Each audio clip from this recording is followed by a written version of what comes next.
आज दूसरे वाले लॉकडाउन का आखिरी दिन है। केंद्र सरकार ने ऐलान किया है कि 2 हफ्ते के लिए लॉकडाउन को और बढ़ाया जा रहा है, लेकिन कुछ छूट दी जा रही हैं।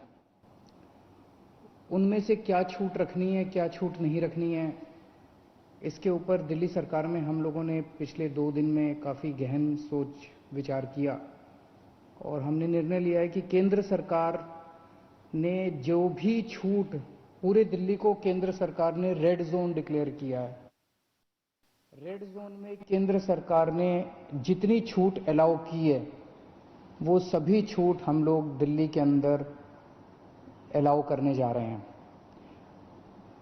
इसका क्या मतलब है, मैं संक्षेप में अभी आपके सामने रखूंगा, लेकिन इसके तुरंत बाद आपको एक डिटेल्ड प्रेस रिलीज जारी की जाएगी, जिससे आपको और इसके बारे में, और थोड़ी देर के बाद ऑर्डर्स भी हो जाएंगे इसके बारे में, फॉर्मल ऑर्डर्स, तो आपको पता चल जाएगा कि किस किस क्षेत्र में क्या क्या अलाउ किया जा रहा है। लेकिन एक रूपरेखा मैं आप सब लोगों के सामने रख देता हूँ।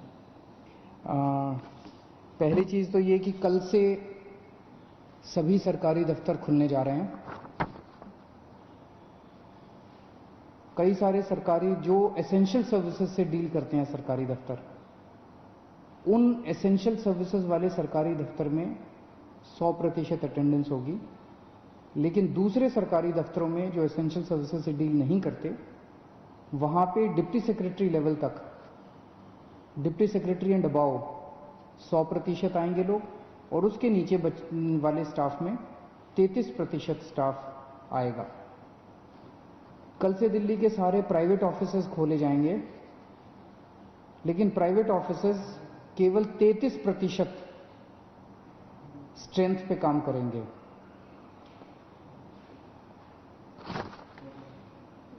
लेकिन जो जो चीजें इस वक्त अलाउ नहीं की जा रही, air travel, rail travel, metro बंद रहेंगी और अंतर्राज्यीय बसें बंद रहेंगी। अंतर्राज्यीय बसें भी और विद इन दिल्ली भी, दिल्ली के अंदर भी बसें नहीं चलेंगी और एक स्टेट से दूसरे स्टेट की बसें भी नहीं चलेंगी। इस दौरान अगले 2 हफ्ते स्कूल बंद रहेंगे, कॉलेज बंद रहेंगे, जितनी भी शैक्षणिक शिक्षा से संबंधित संस्थाएं हैं वो सभी बंद रहेंगी। कोचिंग इंस्टीट्यूट्स बंद रहेंगे, सभी तरह के ट्रेनिंग इंस्टीट्यूट्स बंद रहेंगे। जो हॉस्पिटैलिटी सर्विसेज वाले हैं, सभी होटल, रेस्टोरेंट बंद रहेंगे। और जो ऐसे स्थान हैं जहां पे ज्यादा पब्लिक गैदरिंग होती है, जैसे cinema hall, mall, gymnasium, sports complex, ये सभी बंद रहेंगे। सोशल, पॉलिटिकल, कल्चरल या किसी भी तरह की अन्य गैदरिंग वो बंद है, वो अलाउ नहीं की जाएंगी। जो धार्मिक संस्थान हैं वो सभी बंद रहेंगे। Cycle rickshaw, auto rickshaw, taxi, cab aggregators, ये सब बंद रहेंगे। नाई की दुकान, बार्बर शॉप्स, स्पास एंड सलून्स, ये भी बंद रहेंगे। शाम को 7 बजे से सुबह 7 बजे तक लोगों का बाहर निकलना बंद रहेगा, अनलेस आपको कोई एसेंशियल सर्विसेज के लिए बाहर निकलना हो, कोई ज़रूरी मेडिकल सर्विस है, इस तरह से कोई चीज़ के लिए जब निकलना हो तो अलग बात है, कोई बीमार हो जाए। अदरवाइज शाम को 7 बजे से सुबह 7 बजे तक निकलना बंद रहेगा। 65 साल से ऊपर की उम्र के जो लोग हैं या जिन लोगों को कोमोर्बिडिटी है, कोई और बीमारी है, जैसे हार्ट की बीमारी है, डायबिटीज़ है, कैंसर है, सांस की बीमारी है, ऐसे लोगों को, जो गर्भवती महिलाएं हैं उनको, और जो बच्चे 10 साल से कम उम्र के हैं, इन लोगों को घर में रहना चाहिए। इन्हें घर में रहना होगा क्योंकि इनको कोरोना ज़्यादा होता है और अगर कोरोना हो जाए तो जानलेवा इनके लिए साबित हो सकता है। तो 4 किस्म के लोग हैं जिन्हें घर में रहना होगा, अनलेस कोई मेडिकल इमरजेंसी ना आ जाए। उसके अलावा उन्हें घर में रहना है, जो 65 साल से ऊपर की उम्र के हैं, जिनको कोई और बीमारी है, जो प्रेग्नेंट महिलाएं हैं और जो 10 साल से कम उम्र के बच्चे हैं। इसके अलावा जो सेल्फ एम्प्लॉयड लोग हैं, टेक्नीशियन हैं, प्लम्बर हैं, इलेक्ट्रिशियन हैं, मैकेनिक हैं, सफाई कर्मचारी हैं, जो हमारे घर में काम करने वाले बाई आती है, लॉन्ड्री है, धोबी है, प्रेस वाला है, इस तरह के जो सेल्फ एम्प्लॉयड लोग हैं, उन लोगों को काम करने की इजाज़त है। उनको सबको काम करने की इजाज़त दी जा रही है। इसके अलावा जितने मॉल्स हैं, जितने मार्केट कॉम्प्लेक्स हैं और जितने मार्केट हैं, जैसे कनॉट प्लेस है, करोल बाग है, खान मार्केट है, नेहरू प्लेस है, एटसेट्रा एटसेट्रा, ये बंद रहेंगे। लेकिन इन मार्केट्स के अंदर जो ज़रूरी सामान की चीज़ों की दुकानें हैं, एसेंशियल सर्विसेज की दुकानें हैं, वो सारी खुली रहेंगी। चाहे कोई मार्केट हो, चाहे मार्केट कॉम्प्लेक्स हो, ज़रूरी सामान की चीज़ें खुली रहेंगी और किताबों की स्टेशनरी की दुकानें खुली रहेंगी। लेकिन जो स्टैंड अलोन शॉप्स हैं, जो नेबरहुड कॉलोनी शॉप्स हैं और जो रेजिडेंशियल कॉम्प्लेक्स में शॉप्स हैं, वो सारी खुली रहेंगी। वो चाहे एसेंशियल आइटम्स की शॉप्स हों, चाहे नॉन एसेंशियल आइटम्स की शॉप्स हों, कोई भी शॉप्स हों। कई लोग मेरे पास कल से मैसेजेस, फोन्स आ रहे हैं कि इस चीज़ की दुकान खुलेगी क्या, उस चीज़ की दुकान खुलेगी क्या, ये वाली दुकान खुल। तो मार्केट, मॉल और मार्केट कॉम्प्लेक्स बंद रहेंगे। Stand alone shops, neighbourhood colony shops और रेजिडेंशियल कॉम्प्लेक्सेस में जो दुकानें हैं, उनमें चाहे कोई भी सामान हो, किसी भी तरह का सामान हो, वो सारी दुकानें खुली रहेंगी। इसके अलावा प्रिंट एंड इलेक्ट्रॉनिक मीडिया खुला रहेगा। आईटी से रिलेटेड सर्विसेज की सभी ऑफिसेज खुले रहेंगे, कॉल सेंटर खुले रहेंगे, डेटा सेंटर्स खुले रहेंगे, वेयर हाउसिंग सर्विसेज खुले रहेंगे, कोल्ड स्टोरेज खुले रहेंगे, प्राइवेट सिक्योरिटी वाले और फैसिलिटी मैनेजमेंट सर्विसेज खुले रहेंगे। इसके अलावा सारे इंडस्ट्रियल एस्टेट खुले रहेंगे, जहां जहां एक्सेस कंट्रोल है। एक्सेस मतलब जो वहां पे अंदर जाने की, बाहर आने की, जहां जहां कंट्रोल है, तो लगभग सभी इंडस्ट्रियल एस्टेट खुले रहेंगे। इसके अलावा जो एसेंशियल सर्विस, एसेंशियल गुड्स बनाने वाली मैन्युफैक्चरिंग यूनिट्स हैं, वो चाहे इंडस्ट्रियल एस्टेट में हो, चाहे इंडस्ट्रियल एस्टेट के बाहर हो, दवाई बनाने वाली, फार्मा की कंपनियां, मेडिकल डिवाइसेस बनाने वाली, उनके रॉ मटेरियल बनाने वाली, इंटरमीडिएरी बनाने वाली, या उसकी सप्लाई चेन से संबंधित कोई भी चीजें जो है, वो सारी मैन्युफैक्चरिंग यूनिट्स खुली रहेंगी। आईटी हार्डवेयर से संबंधित मैन्युफैक्चरिंग यूनिट्स खुली रहेंगी। पैकेजिंग मटेरियल के मैन्युफैक्चरिंग की यूनिट्स खुली रहेंगी। इसके अलावा ई कॉमर्स एक्टिविटीज केवल एसेंशियल गुड्स में परमिटेड है, नॉन एसेंशियल में ई कॉमर्स एक्टिविटीज परमिटेड नहीं है। लोगों के आने जाने का कैसे है? तो अगर आप 4 पहिया व्हीकल में हैं तो ड्राइवर के अलावा 2 लोग और गाड़ी में अलाउड हैं, लेकिन आपको केवल परमिटेड एक्टिविटीज के लिए सड़क पे आना अलाउड है। और अगर आप 2 पहिया व्हीकल पे हैं तो आप केवल अकेले जा सकते हैं, आपके पीछे बैठ के कोई नहीं जा सकता। अकेले 2 पहिया व्हीकल पे अलाउड है, लेकिन केवल एसेंशियल सर्विसेज के लिए परमिटेड है। कंस्ट्रक्शन एक्टिविटीज केवल इन सीटू कंस्ट्रक्शन, मतलब कि मजदूरों के आवागमन की इजाजत नहीं है। अगर मजदूर वहीं रह रहे हैं, आसपास रह रहे हैं, उस केस में कंस्ट्रक्शन एक्टिविटीज अलाउड है। जो अगर शादी होती है तो सोशल डिस्टेंसिंग का पालन करते हुए 50 लोगों से ज़्यादा शादी में लोग नहीं होने चाहिए।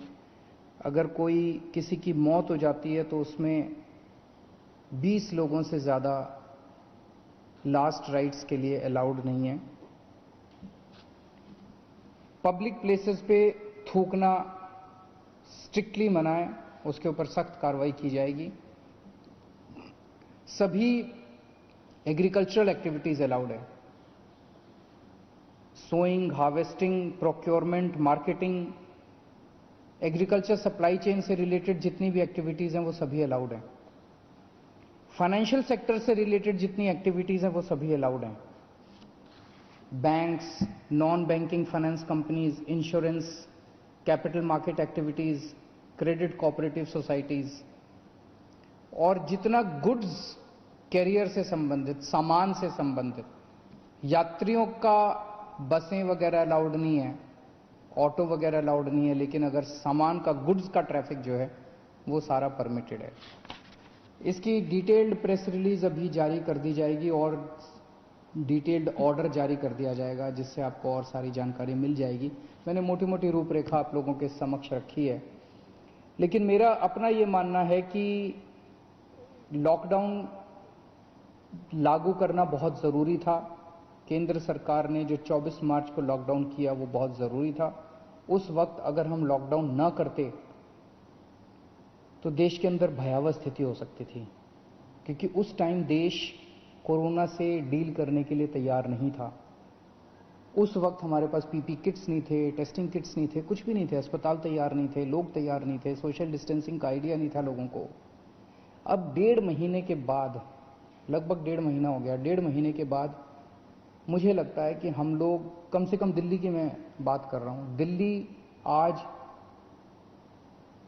लॉकडाउन खोलने के लिए तैयार है। पूरे दिल्ली को रेड जोन में रखा गया है। अभी तक हमने जितनी भी केंद्र सरकार से गाइडलाइंस आई, अच्छी गाइडलाइंस आई, बहुत अच्छी गाइडलाइंस आई, हमने सबका पालन किया। लेकिन अब पूरे दिल्ली को रेड जोन में कर देने से 2 बड़ी समस्याएं पैदा हो। एक तो जनता को बहुत तकलीफ है, जनता के रोजगार चले गए हैं, दुकानें बंद हैं, उससे व्यापारियों को बहुत ज़्यादा तकलीफ है, इंडस्ट्री बंद है और बहुत सारी नौकरियां जा रही हैं, लोग दिल्ली छोड़ छोड़ के चले जाएंगे। अब